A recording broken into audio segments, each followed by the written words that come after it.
Cuando era niño, Los Caballeros del Zodíaco era de lejos mi programa favorito y no paraba de hablar de él. De hecho, ya de adulto, algunos amigos me han dicho que parecía hasta obsesionado. Le hablaba de la serie a cada persona que podía. Pero hay algo de lo que nunca hablaba. Desde muy temprano mi personaje favorito fue Shun de Andrómeda. Me gustaban sus cadenas y cómo las desplegaba en el suelo como una galaxia. Me gustaba mucho la relación y la historia que tenía con su hermano Ikki. Me gustaba su actitud, su esfuerzo por dialogar. Supongo que esto tiene que ver también con mi personalidad y con el constante miedo que yo tenía a pelearme con alguien. Para cualquier niño, creo que siempre existe esa presión de que si eres hombre, en algún momento te vas a tener que pelear. Y a mí eso me daba terror.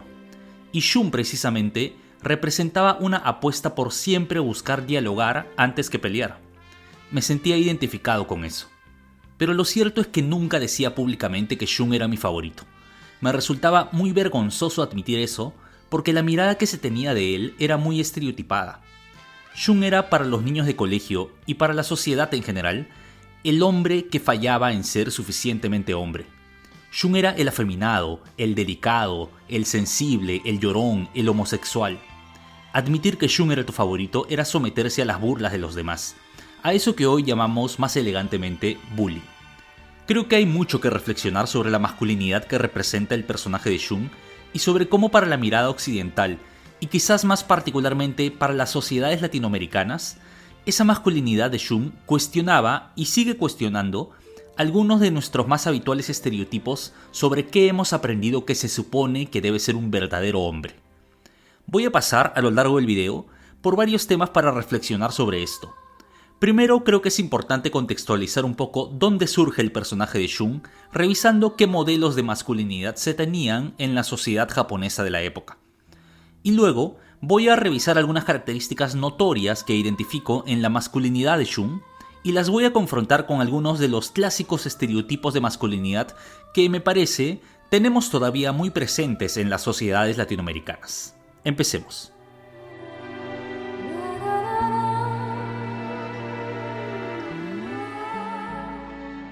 La noción de masculinidades comienza a trabajarse en Japón de manera más profunda y de manera más académica en la década de los 80s. En otros lugares como Europa, como Estados Unidos, es realmente la década de los 70s la que comienza a trabajar académicamente las masculinidades. Pero en Japón los 80s es una década de muchas transformaciones culturales, de mucho cuestionamiento de las identidades tradicionales. Hay que recordar que los 80s de Japón es la última década antes de lo que se conoce como la década perdida, ¿no? Los 90s, que fue una época de mucho estancamiento, mucha crisis económica. Y bueno, en particular en Japón, a mediados de los 80s hay un auge en los estudios de las masculinidades, lo que coincide de hecho con el origen de Saint Seiya, ¿no? Saint Seiya comienza a publicarse a finales de 1985 y de hecho en 1986, hasta donde yo sé, se publica el primer libro que estudia a profundidad el tema de las masculinidades en Japón, el libro de Watanabe Sunio titulado La era del abandono de la masculinidad, en donde el autor describe cómo es que los modelos tradicionales de masculinidad comienzan a abandonarse y las nuevas generaciones de hombres japoneses comienzan a sentirse identificados con otras maneras de expresar su masculinidad. Y el modelo tradicional hegemónico de masculinidad que por mucho tiempo se ha identificado en Japón es lo que se conoce como el salaryman.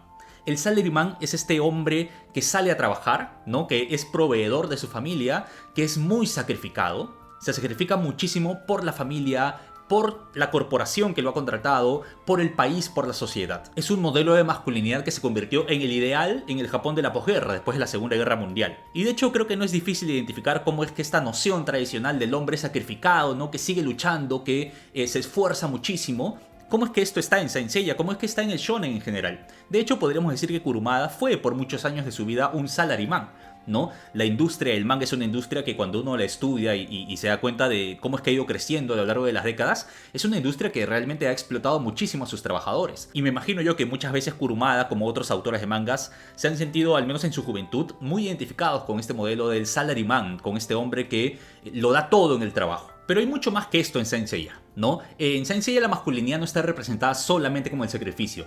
Lo cierto es que en Saint Seiya la masculinidad, y en general en las obras de Kurumada, la masculinidad está representada de maneras muy diversas. Es realmente no solo una masculinidad, sino que hay una diversidad de masculinidades que Kurumada representa. Hay una ambigüedad incluso muchas veces en aquello que se manifiesta como masculinidad de acuerdo a los parámetros tradicionales. Y eso también tiene que ver con la época en la que Kurumada escribe Saint Seiya. Tiene que ver con una época en donde, como decía, se cuestiona el modelo del salaryman. Los jóvenes ya no quieren ser este salaryman que dedica su vida básicamente al trabajo, y entonces aparecen nuevas formas de vivir la masculinidad. Los límites de qué es lo masculino comienzan a transformarse mucho en la década de los 80. Suelen muchos autores identificar como un ejemplo representativo de esto el auge de muchas revistas de moda para hombres. Aparecen en los 80s y en los 90s, aunque de hecho ya existían desde antes, pero digamos que en los 80s y en los 90s hay un gran auge, una gran popularidad de revistas de moda, de revistas de belleza masculina, ¿no? Comienza a haber una preocupación que es novedosa. Los hombres japoneses comienzan a preocuparse no solamente por ser sacrificados trabajadores, sino que comienzan a preocuparse por su apariencia, comienzan a preocuparse por ser hombres de maneras distintas a las tradicionales. Bueno, yo creo que esto es clave para entender un poquito mejor cómo es que Kurumada representa las masculinidades en sus obras, en particular en Saint Seiya. Cómo es que en la obra de Kurumada está manifiesta esa tensión de su época de los 80s, en donde todavía no muere totalmente, de hecho podríamos decir que hasta ahora todavía no muere totalmente la figura del salaryman en Japón, pero ya se está cuestionando muchísimo y comienza a aparecer una nueva forma o diversas nuevas formas de masculinidades que son ambiguas con respecto al modelo tradicional. Bueno, esa tensión entre lo tradicional y lo nuevo, que genera una gran diversidad de identidades, eso se ve en las masculinidades que crea Kurumada. Y allí, en ese marco, es que aparece la particular masculinidad del personaje de Shun.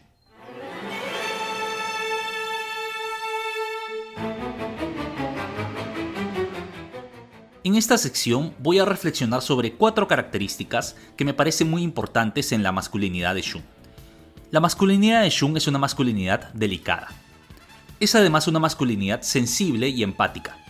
Es una masculinidad que cuida y es una masculinidad dialogante. Voy a repasar estos 4 rasgos de Shun y los voy a confrontar con algunos estereotipos clásicos de lo que algunos autores llaman la masculinidad hegemónica. El concepto de masculinidad hegemónica es un concepto muy utilizado en los estudios de masculinidades y se refiere a esas formas tradicionales de acuerdo a las cuales, sobre todo en las sociedades occidentales, los hombres aprendemos qué se supone que tenemos que hacer, cómo se supone que tenemos que comportarnos, cómo se supone incluso que tenemos que sentirnos, ¿no? Cómo tenemos que relacionarnos con otras personas en tanto que somos hombres. Por ejemplo, suele identificar diferentes autores cómo es que, sobre todo en sociedades como la latinoamericana, una cuestión súper importante para los hombres es probar nuestra masculinidad. En nuestra forma de caminar, en nuestro comportamiento, en nuestra forma de hablar, en los gustos que expresamos públicamente, es como que tenemos que probar que somos suficientemente hombres. Otro estereotipo clásico que solemos aprender muchas veces es este estereotipo de que los hombres tenemos que saber controlar nuestras emociones, ser más racionales, no gestionar las cosas. Estos son, por supuesto, todos estereotipos, todos son aprendizajes histórico-culturales. Y bueno, lo que voy a hacer entonces es confrontar algunas de las características que yo identifico en la masculinidad de Shun con algunos de los estereotipos clásicos de la masculinidad hegemónica, en particular en el contexto latinoamericano, para ver cómo en esa confrontación aparece esa forma diversa y distinta en la que Shun desarrolla su masculinidad.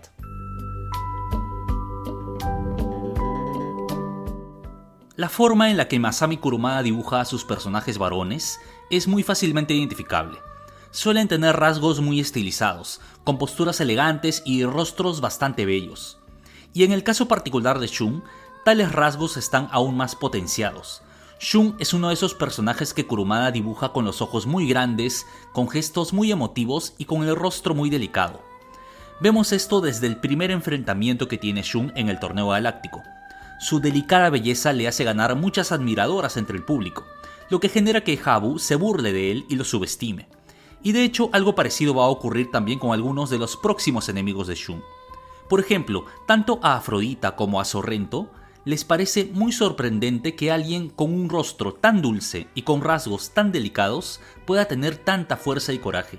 La masculinidad de Shun es una que no necesita verse ruda o tosca para demostrar poder. Y creo que específicamente en el contexto latinoamericano, esto nos choca mucho porque va en contra del clásico estereotipo del macho. Esta idea del macho solemos relacionarla con ciertos rasgos claramente negativos, ¿no? Solemos hablar del macho como alguien que es tosco, como alguien que siempre está compitiendo, alguien que es mujeriego, que es tomador, que toma mucho alcohol, ¿no? Que es agresivo. O solemos vincular al macho con la idea del padre que está fuera de casa, el padre que está ausente para los hijos. Bueno, esa idea que se tiene, que es un estereotipo, pero no solo un estereotipo, sino que en muchos casos una realidad. Bueno, esa idea claramente se confronta con la masculinidad de Shun, ¿no? Shun desarrolla una masculinidad que es bella, que tiene rasgos delicados, no es una masculinidad tosca la de Shun. Y sin embargo, a la vez que es una masculinidad delicada, es una masculinidad poderosa. Shun realmente da miedo cuando comienza a pelear en serio. Y esa ambivalencia de Shun, ¿no? Esa ambivalencia entre lo delicado, la delicadeza por un lado y la fuerza, el poder por otro, creo realmente que genera desconcierto en muchas mentes estereotipadas, ¿no? Hay, como en toda obra, ¿no? En Saint Seiya hay mucho fan promedio, digamos, con ciertas miradas estereotipadas en donde esa ambivalencia de Shun lleva precisamente a que se lo rechace como figura masculina. Para el fan promedio, Shun es el más débil, ¿no? Y para esto tampoco ayuda la representación que se hizo de él en el anime y en las películas de Toei. Esto supone, me parece, un desconocimiento muy fuerte del personaje, de aquello que quiso representar Kurumada. Que yo creo que, aunque él escribía en un contexto muy diferente al nuestro, al occidental, al latinoamericano, Kurumada sí pretende con Shun manifestar esa ambivalencia y por lo tanto pretende confrontarnos con ella, confrontarnos con esa incomodidad que muchas veces supone para la mente estereotipada ver a un modelo de masculinidad que no encaja con el molde. Bueno, eso es Shun, y Shun en ese sentido confronta la idea del macho a la vez que se apropia de una característica de esta idea del macho, que es la característica de la fuerza.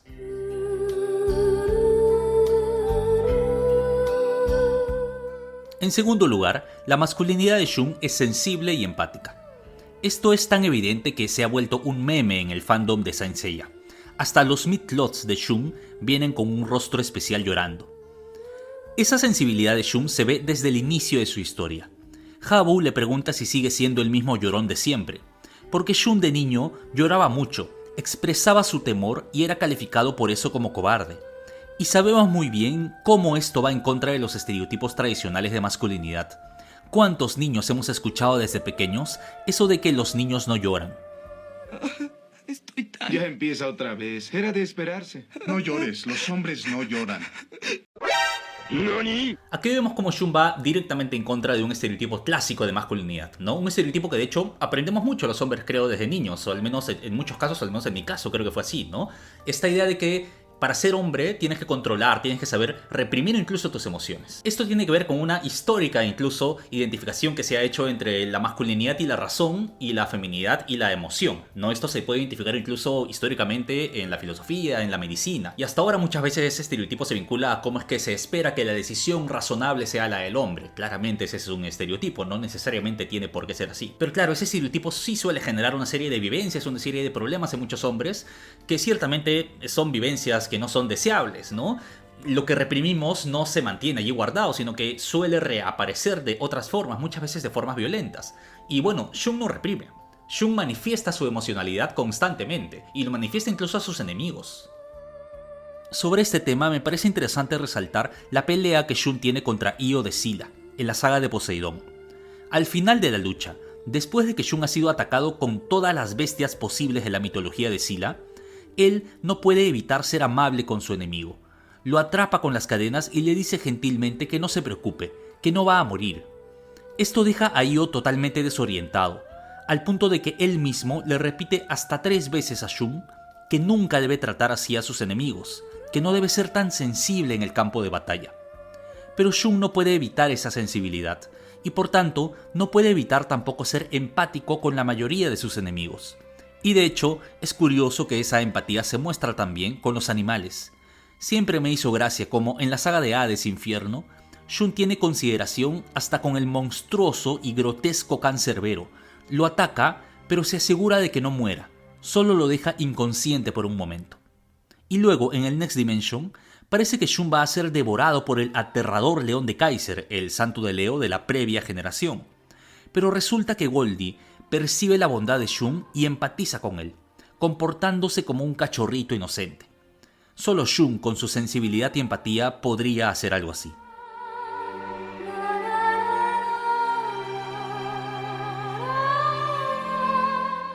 La masculinidad de Shun está preocupada por el cuidado de los demás. Y aquí quiero resaltar la palabra que estoy utilizando. No protección, sino cuidado. Ciertamente, Shun busca proteger a los otros, pero creo que no es solo eso. La idea de protección no basta para calificar la masculinidad de Shun.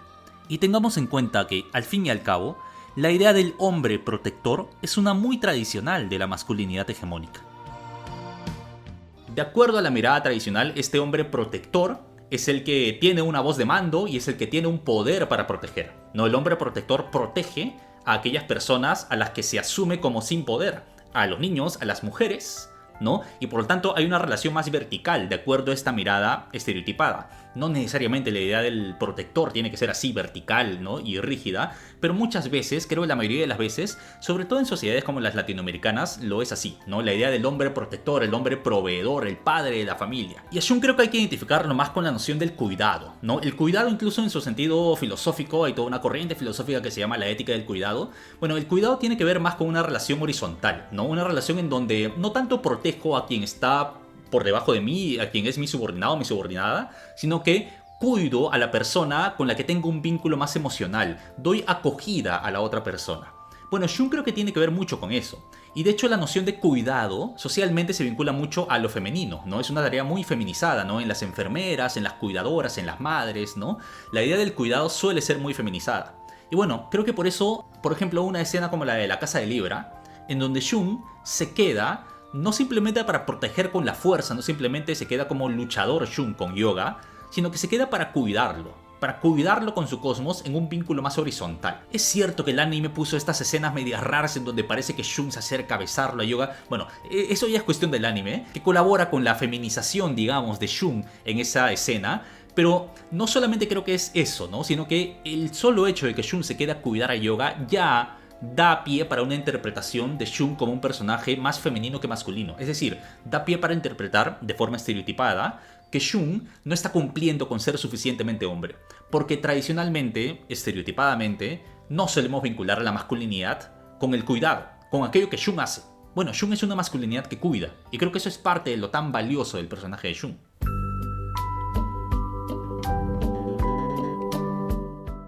Quizás el rasgo que más me gusta de Jung es que tiene una masculinidad dialogante y por tanto una masculinidad que se resiste a la violencia. Es evidente para todos que Jung demuestra esto una y otra vez. En sus luchas contra Afrodita, Io de Sila y Sorrento, no se cansa de rogar a sus enemigos que solucionen las cosas sin violencia.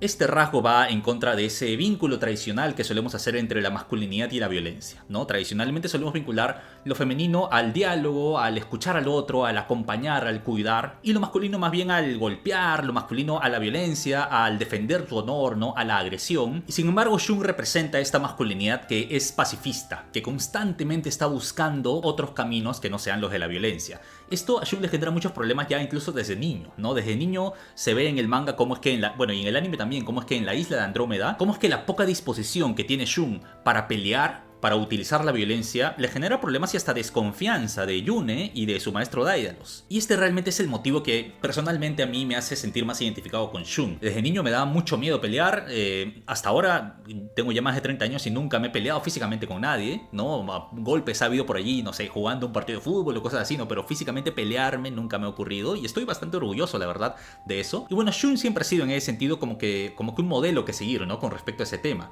Recuerdo que cuando era niño mis papás me metieron a estudiar karate y cuando se enteraron en el colegio que yo estaba estudiando karate, había niños que querían solamente por divertirse, por probar, ¿no? Cómo era pelear con alguien que estudia karate, querían pelear conmigo. Y a mí me daba mucho temor eso, me daba mucho miedo y en ese sentido la disposición de Jung al diálogo es algo que siempre a mí me ha ganado, ¿no? Personalmente. Como ocurre con Jung, en la vida real también esta disposición, ¿no? a dialogar, a no pelear, se vincula mucho con la cobardía, sobre todo cuando eres niño. No estar dispuesto a pelear, no estar dispuesto como que a defender tu honor masculino, suele feminizarse a la persona al hombre que se comporta así, y suele vincularse a ese hombre con la cobardía. Y creo que precisamente una de las cosas que enseña Jung, y que a mí particularmente me enseñó, y por lo que quiero tanto el personaje, tiene que ver con cuestionarse eso, ¿no? Cuestionarse la idea de que ¿es eso cobardía o es eso más bien decidirse a vivir libremente? Decidirse a decir libremente, sin miedo, que no, o sea, si puedo dialogar, voy a intentar hacerlo. Si es que es posible apostar por el diálogo en vez de por la confrontación, en vez de por la pelea, pues Jung nos enseña que es necesario hacerlo.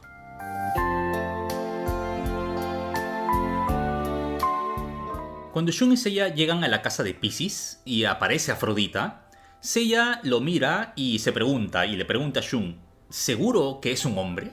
Seiya duda de la masculinidad de Afrodita. Y creo que Kurumada no pone esta pregunta allí arbitrariamente, sino que es un momento para reflexionar sobre la masculinidad y para desarrollar al personaje de Shun, a este personaje con una masculinidad no convencional. Shun le responde a Seiya lo siguiente, voy a leerlo de forma literal. No soy partidario de esa forma de hablar. No me gusta justificar nada con expresiones del tipo si eres hombre lo harás, o si no lo haces no eres hombre. Pero en este caso, siento que no sería un hombre de verdad si permitiera que alguien me ayudara a derrotar al santo de Piscis. Le debo tanto a mi maestro que quiero vengar su muerte yo solo, con mis propias fuerzas. La respuesta de Shun aquí es súper interesante porque dice varias cosas, ¿no? Primero, está convencido de que es su labor, él tiene que vengar a su maestro. Por más pacifista que sea, aquí hay una tarea que tiene que cumplir, sí o sí. Pero además, sin confrontar tan directamente a Seiya, sin llamarle la atención de forma explícita, le hace saber a Seiya que no está de acuerdo con lo que acaba de decir. Le hace saber a Seiya que lo que ha dicho es estereotipado y que de hecho lo hiere de alguna manera, ¿no? Le dice a Seiya, no estoy de acuerdo con estas formas de hablar en donde se dice que si eres hombre tienes que hacer tal cosa, ¿no? Shun no está de acuerdo con los estereotipos de masculinidad. Y claro, de acuerdo a los estereotipos de masculinidad es que Seiya ha dudado si Afrodita es hombre.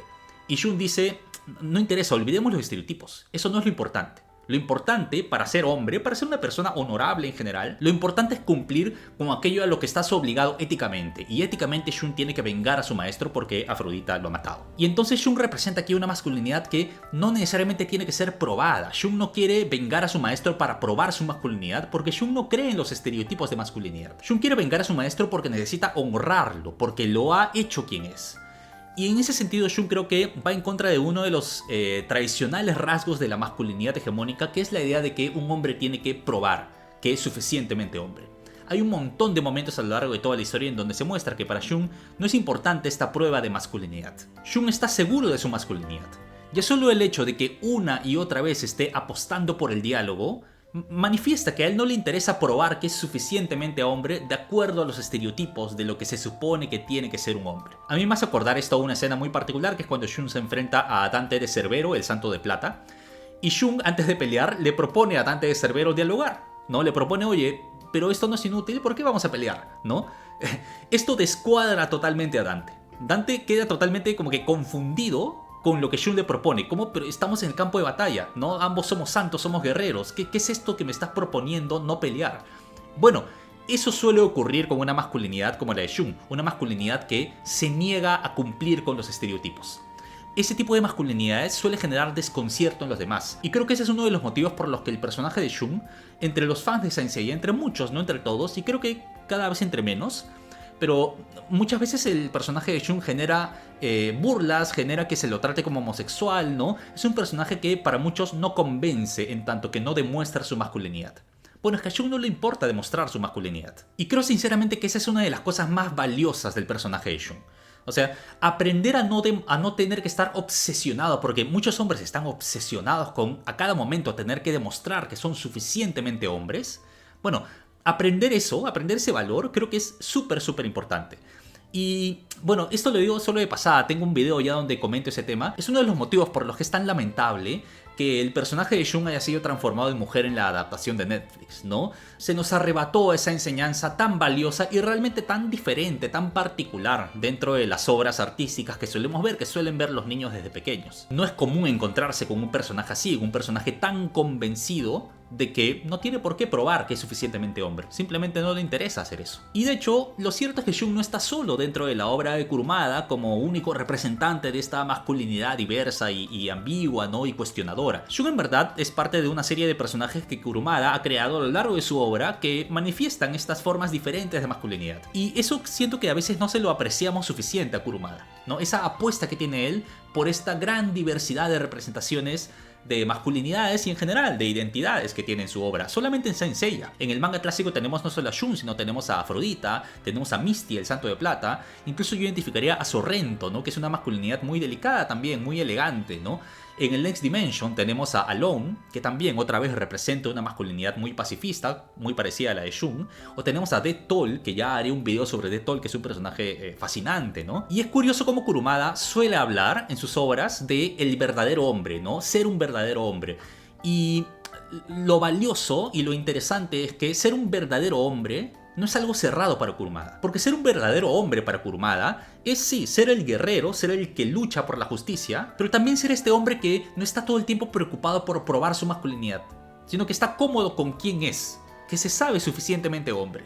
Y que por lo tanto puede ser delicado, puede ser pacifista, puede ser dialogante, puede ser emotivo. Y Shun representa eso. Shun es esa presencia ambivalente, esa presencia diversa que cuestiona nuestros estereotipos porque no encaja con el molde. Y ese no encajar con el molde precisamente es la enseñanza, ¿no? Es esa enseñanza de atreverse a vivir sin tener que estar encajando en los estereotipos. Atreverse a vivir de manera que uno pueda cuestionarse las cosas. Siento además que mientras más vamos creciendo y más viejos nos vamos haciendo, ¿no? Los fans de Saint Seiya, pues más vamos madurando, ¿no? Y por lo tanto más nos vamos atreviendo a cuestionar esos clásicos estereotipos, ¿no? De masculinidad, en particular con los fans hombres, ¿no? Que habíamos aprendido desde que éramos niños. Porque seguramente la gran mayoría de nosotros hemos crecido en sociedades bastante estereotipadas. Y creo que madurar tiene que ver con eso también, ¿no? Tiene que ver con aprender a cuestionar esos estereotipos y por lo tanto aprender a apreciar esa masculinidad de Shun que tenía muchas cosas que enseñarnos. Y que de hecho todavía tiene muchas cosas que enseñarnos.